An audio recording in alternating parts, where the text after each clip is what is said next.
নমস্কাৰ বন্ধুসকল আপোনালোকক সকলোকে মোৰ চেনেললৈ স্বাগতম জনালো আৰু আজি মই আপোনালোকৰ কাৰণে লৈ আহিছো এটা ইন্টাৰেষ্টিং টেকনিক যিটো টেকনিক আমি যদি এপ্লাই কৰো আমি নিশ্চয় আমাৰ লক্ষ্য প্ৰাপ্ত কৰিব পাৰিম লাষ্ট ভিডিঅ'ত আমি বিশেষকৈ জানিছিলো যে আমাৰ লক্ষ্য প্ৰাপ্ত কৰিবৰ বাবে আমাৰ এটা শক্তিশালী কাৰণ এটা থকা বহুত প্ৰয়োজন এই শক্তিশালী কাৰণটোৰ লগত যদি আমি এই টেকনিকটো লগাও তেতিয়া হলে আমি অতি সহজে আমাৰ লক্ষ্য প্ৰাপ্ত কৰিব পাৰো তো এই টেকনিকনো কি আজি মই আপোনালোকৰ লগত ডিসকাস কৰিম গতিকে ভিডিঅটো আপোনালোকে কমপ্লিট চাব তেতিয়া আপোনালোকে ইয়াৰ বেনিফিট ল'ব পাৰিব সো আহক আৰম্ভ কৰো তো আমাৰ যেটো মাইন্ড আমাৰ যেটো মন বিশেষকৈ দুই ধৰণৰ থাকে এটা হৈছে কনসিয়াস মাইন্ড আৰু এটা হৈছে সাবকনসিয়াস মাইন্ড সায়েন্টিস্টে গৱেষণা কৰি উলিয়াইছে যে আমাৰ যেটো কনসিয়াস মাইন্ড অকল 10% মানে 10% হে কাম কৰে বাকি 90% আমাৰ থাকি যায় সাবকনসিয়াস মাইন্ড কিন্তু আমাৰ অতি শক্তিশালী যেটো মাইন্ড হয় এটো সাবকনসিয়াস মাইন্ডে হয় যদি আমি আমাৰ সাবকনসিয়াস মাইন্ডটো ব্যৱহাৰ কৰিব পাৰো তেতিয়া আমি আমাৰ লক্ষ্য অতি সোনকালে আমি প্ৰাপ্ত কৰিব পাৰিম আৰু সফল হ'ব পাৰিম এতিয়া আমি প্ৰথমে জানিব লাগিব আমাৰ সাবকনসিয়াস মাইন্ড কি যেনেকৈ আমি এতিয়া সাগৰত আমি দেখা পাওঁ বাহিৰত আমাৰ যেটো আইসবাৰ্গ থাকে তাতে আমি দেখা পাওঁ যে আইসবাৰ্গৰ অকল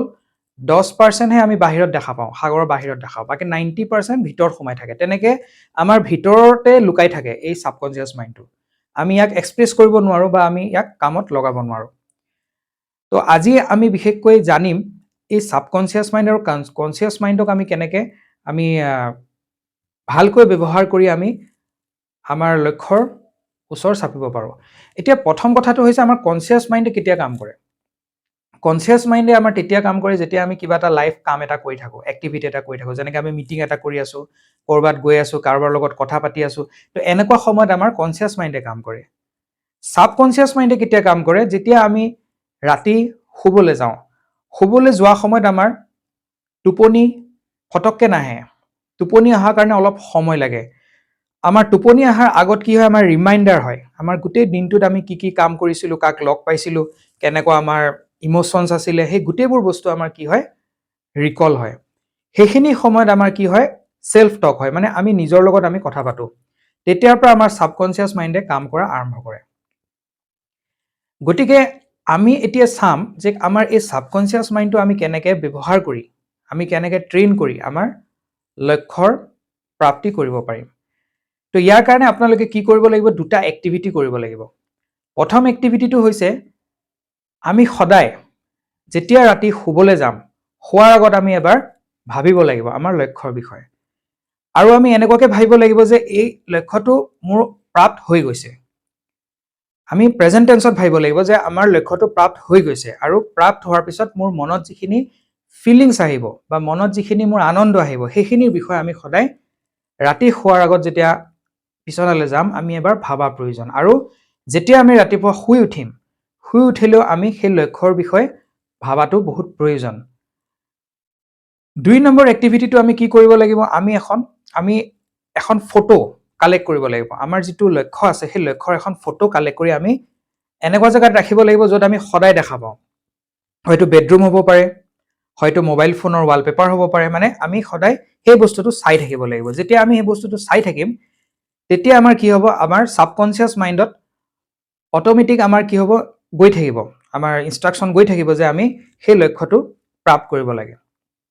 এই দুটা কাম আপোনালোকে কৰাটো বহুত দৰকাৰী লগতে আৰু এটা কাম আমি কৰিব লাগিব যে আমি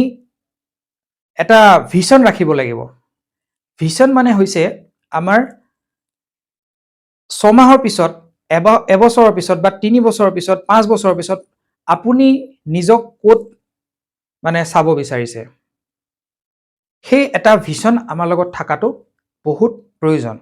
আৰু যেতিয়া আমি ভিজন এটা ৰাখিম ভিজনৰ লগত আৰু এটা বস্তু মানে যেটো দূৰদৃষ্টি তাৰ লগত আৰু এটা বস্তু আমাৰ বহুত দৰকাৰ যে সদায় সেই দূৰদৃষ্টিটো প্ৰেজেন্ট টেন্সত আমাৰ হোৱা বহুত দৰকাৰ আৰু লগতে পজিটিভ হোৱাৰো বহুত প্ৰয়োজন পজিটিভ আৰু প্ৰেজেন্ট টেন্সত আমি সেই লক্ষ্যটো ৰাখিম আৰু আমি ভাবিব লাগিব যে আমাৰ সেই লক্ষ্য পূৰা হৈ গৈছে আপোনালোকক মই এটা সিম্পল উদাহৰণ এটা দিব বিচাৰো যেনেকৈ এজন ষ্টুডেণ্টৰ লক্ষ্য কি হ'ব পাৰে ষ্টুডেণ্টজনৰ লক্ষ্য হ'ব পাৰে যে তেওঁ পৰীক্ষাত বহুত ভাল ৰিজাল্ট আনাটো তেওঁ যাতে তেওঁৰ মা দেউতা ৰিলেটিভ বা তেওঁৰ বন্ধু বান্ধৱ সকলোৱে তেওঁক যাতে কংগ্ৰেচুলেশ্যনছ কৰে যেতিয়া তেওঁৰ সেই পৰীক্ষাটো ভাল কৰে সেই পৰীক্ষাটো যিকোনো হ'ব পাৰে স্কুলৰ পৰীক্ষা হ'ব পাৰে কলেজৰ পৰীক্ষা হ'ব পাৰে বা কম্পিটিটিভ পৰীক্ষা হ'ব পাৰে যেনেকৈ IASৰ পৰীক্ষা হ'ব পাৰে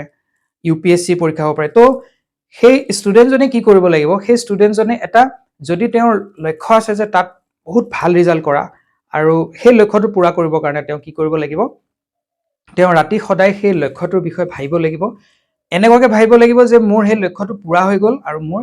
চেলিব্ৰেশ্যন হৈ আছে মোৰ ঘৰত চেলিব্ৰেশ্যন হৈ আছে আৰু মোৰ মা দেউতা বহুত ফূৰ্তি মোৰ ফেমিলিৰ মানুহ সকলো ফূৰ্তি মোক লৈ তো সেই বস্তুটো তেওঁ মাইণ্ডত ইমাজিন কৰিব পাৰিব লাগিব যেনেকৈ মই যদি চাবলৈ যাওঁ আৰু এটা উদাহৰণ যদি এটা ব্যৱসায়িক যিজনে নিজৰ ব্যৱসায়টো জাষ্ট আৰম্ভ কৰিছে আৰু তেওঁৰ লক্ষ্য আছে এটা বহুত ডাঙৰ বিজনেছমেন হোৱা তো তেওঁ কি কৰিব লাগিব তেওঁ ভাবিব লাগিব যে তেওঁৰ সেই ডাঙৰ বিজনেছমেন হোৱা যিটো লক্ষ্য সেইটো অলৰেডি কমপ্লিট হৈ গৈছে আৰু সেই কমপ্লিট হোৱাৰ পিছত তেওঁ নিজক সেই পিকচাৰটো চাব লাগিব যে কমপ্লিট হোৱাৰ পিছত তেওঁৰ কিমান ভাল লাগিছে নিজৰ প্ৰতি যদি আমি চাবলৈ যাওঁ যদি কাৰোবাৰ লক্ষ্য থাকে এটা হেল্থ নিজৰ স্বাস্থ্যক লৈ যে স্বাস্থ্যটো বহুত ভাল কৰিব লাগে ধৰি লৈছো এজন ৰোগী মানুহ যাৰ বেমাৰ তেওঁ ভাবি আছে যে মোৰ কোনদিনা মোৰ স্বাস্থ্যটো বহুত ভাল হয় আৰু তেওঁ সেই লক্ষ্য এটা ৰাখিছে তো তেওঁ কি কৰিব লাগিব তেওঁ সদায় ৰাতি শোৱাৰ আগত আৰু ৰাতিপুৱা উঠাৰ পিছত তেওঁ সদায় সেইটো মনত ভাবিব লাগিব ইমাজিন কৰিব লাগিব যে মই সঁচাকৈ বহুত আজি স্বাস্থ্যৱান মানুহ আজি মই ৰাতিপুৱা ডেইলি প্ৰণায়াম কৰোঁ মই ডেইলি এক্সাৰচাইজ কৰোঁ মই ডেইলি মেডিটেশ্যন কৰোঁ আৰু আজি মই বহুত এনাৰ্জেটিক হয় আৰু মই বহুত সুখী হয়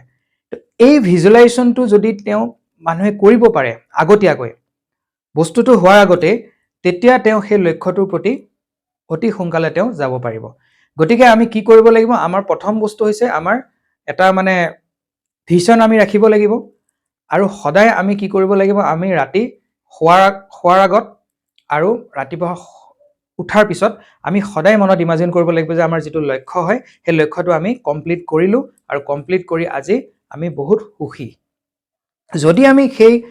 ইমাজিনেশ্যনটো আমি কৰিব পাৰোঁ নিশ্চয় সেই ইমাজিনেশ্যনটোৱে আমাক বহুত হেল্প কৰিব আৰু ডেইলি বেচিছত আমি সেই ইমাজিনেশ্যনটো আমি কৰিব লাগিব আৰু কিহৰ ইমাজিনেশ্যন যে আমি আগলৈ কৰিম সেইটো নহয় মোৰ কমপ্লিট হৈ গৈছে